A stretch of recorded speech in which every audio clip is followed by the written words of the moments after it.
C'est l'histoire d'un roi et de son conseiller. En fait, chaque fois qu'il se passe quelque chose, le conseiller dit au roi: « Mon bon roi, ne vous inquiétez pas, tout est pour le mieux. Il y a une famine, il y a une attaque, mais mon bon roi, vous verrez, tout est pour le mieux. » À force, le conseiller commence à irriter le roi. Mais il ne peut pas quand même le virer parce que finalement, il a souvent raison. Mais ça commence à l'agacer. Parce qu'il ne voit pas toujours vraiment qu'est-ce qui est mieux dans ces situations-là. Un jour, alors qu'il était dans son jardin, il coupait ses roses, il se ressourçait un petit peu dans son jardin pour plus entendre son conseiller. Une abeille sort d'une fleur, il se coupe avec son sécateur, zut! Il saigne partout sur le bras. Il regarde du coin de l'œil son conseiller qui le regarde. « Tu vas encore me dire que tout est pour le mieux ? Je veux plus t'entendre. J'en ai marre de tes réflexions. Tu vois bien que j'ai mal. C'est vraiment la goutte de sang qui fait déborder le vase.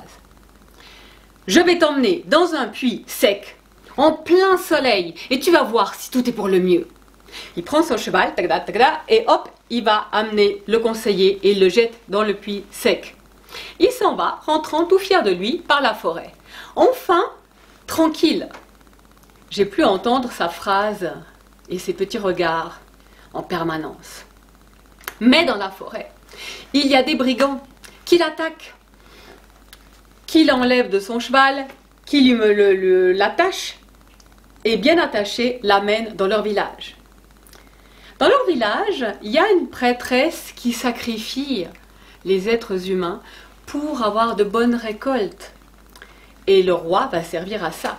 Donc il l'attache, il le pose sur l'autel et au moment de le sacrifier, la prêtresse voit le sang qui a coulé sur ses mains. Alors elle s'écrie: « Mais comment avez-vous pu m'envoyer une personne pareille ? Vous voyez bien qu'elle saigne, vous voyez bien qu'elle n'est plus pure. Nous ne pouvons pas la sacrifier. Bandez-lui les yeux et renvoyez-la d'où elle vient. » C'est ce qu'ils font. Ils bandent les yeux du roi, ils l'amènent hors de la forêt et tout penaud, il se dit: « Waouh, en fait, j'ai échappé à la mort grâce à ma blessure.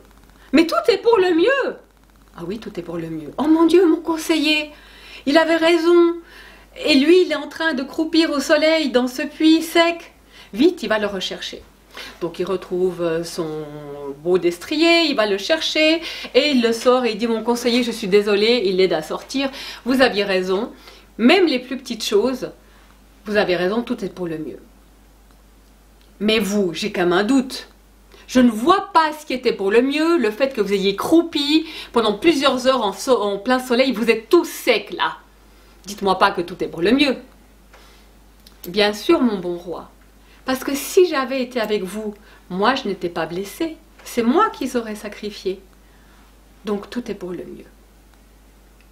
La morale de cette histoire, c'est que sur le moment, on voit rarement l'intérêt de ce qui nous arrive. On voit rarement le positif de ce qui nous arrive. On voit que ce qui ne va pas. Et souvent, avec du recul, une fois que les événements ont continué, on voit qu'effectivement, ce n'est pas arrivé par hasard. Et que tout est pour le mieux, que c'est ce qui devait arriver, et que finalement c'était bien.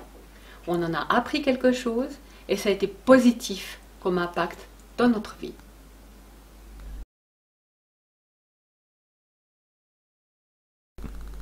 Envie d'en savoir plus?